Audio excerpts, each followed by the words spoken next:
Workshop സാധനങ്ങൾ ഉൾപ്പെടെ പല സ്ഥലങ്ങളിൽ നിന്നുള്ള മോഷണമുതലുമായി ബന്ധുക്കളായ 4 അംഗ കവർച്ച സംഘം പോലീസ് പിടിയിൽ. താമരശ്ശേരി എസ്ഐയും സംഘവും നടത്തിയ നൈറ്റ് പട്രോളിംഗിനിടെ അമ്പായത്തോട് വെച്ച് സംശയാസ്പദമായ സാഹചര്യത്തിൽ കണ്ടെത്തിയ പ്രതികളെയാണ് പിടികൂടിയത്. ശനിയാഴ്ച പുലർച്ചെ 4 മണിയോടെ താമരശ്ശേരി എസ്ഐ സുജാതയും സംഘവും നടത്തിയ നൈറ്റ് പെട്രോളിംഗിനിടെയാണ് അമ്പായത്തോട് വെച്ച് സംശയാസ്പദമായ സാഹചര്യത്തിൽ കണ്ടെത്തിയ യുവാക്കളെ കേന്ദ്രീകരിച്ചു നടത്തിയ പരിശോധനയിൽ മോഷണക്കേസ് പ്രതികൾ പിടിയിലാകുന്നത്.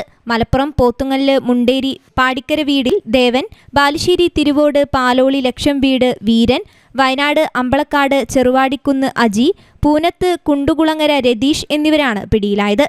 സംഘം ഉപയോഗിച്ച പിക്കപ്പ് ജീപ്പിൽ നിന്ന് ആക്രി സാധനങ്ങൾ, tools, battery, welding machine, pump സെറ്റുകൾ, വാഹനങ്ങളുടെ റേഡിയേറ്ററുകൾ, മോഷണത്തിനുപയോഗിക്കുന്ന ഗ്യാസ് വെൽഡർ, കട്ടർ, വിവിധ ആയുധങ്ങൾ എന്നിവയും കണ്ടെടുത്തു.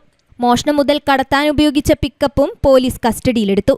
പ്രതികൾ അമ്പായത്തോട്ടിലെ വർക്ക്ഷോപ്പ് കുത്തിത്തുറക്കാൻ പദ്ധതിയിട്ട് നിൽക്കുമ്പോഴാണ് പിടിയിലാകുന്നത്. പോലീസിനെ കണ്ടതോടെ പിക്കപ്പ് സ്റ്റാർട്ടാക്കി സ്ഥലം വിടാൻ ശ്രമിച്ച ഇവരെ തടഞ്ഞുവെച്ച് വാഹന പരിശോധന നടത്തിയപ്പോഴാണ് മോഷണം മുതൽ കണ്ടെത്തിയത്. വെള്ളിയാഴ്ച രാത്രി ദേവന്റെ വീട്ടിൽ നിന്ന് പുറപ്പെട്ട സംഘം മമ്പാടെത്തി ഒരു വർക്ക്ഷോപ്പ് കുത്തിപ്പൊളിച്ച് റേഡിയേറ്റർ, വെൽഡിംഗ് മെഷീൻ എന്നിവ മോഷ്ടിച്ചു. ഇതിനടുത്ത് പൂട്ടിയിട്ടിരുന്ന മറ്റൊരു ഷോപ്പിൽ നിന്ന് മോട്ടോറുകളും മറ്റും കളവ് നടത്തിയാണ് താമരശ്ശേരി അമ്പായത്തോട്ടിലെത്തി വർക്ക്ഷോപ്പ് കുത്തിത്തുറക്കാൻ പദ്ധതിയിട്ടത്. സംഘത്തിലെ അജി അമ്പളക്കാടിനെതിരെ കഴിഞ്ഞ വർഷം കോട്ടയ്ക്കലിൽ വെച്ച് ദേശീയപാതയുടെ പണി നടത്തുന്ന സാധനങ്ങൾ മോഷ്ടിച്ചതുൾപ്പെടെ തേഞ്ഞിപ്പാലം, പടിഞ്ഞാറത്തറ, കോട്ടയ്ക്കൽ, വൈത്തിരി, കൂത്തുപറമ്പ് സ്റ്റേഷനുകളിലായി 6 കേസുകൾ നിലവിലുണ്ട്. താമരശ്ശേരി കോടതിയിൽ ഹാജരാക്കിയ പ്രതികളെ മജിസ്ട്രേറ്റ് റിമാൻഡ് ചെയ്തു. News bureau, Thamarassery.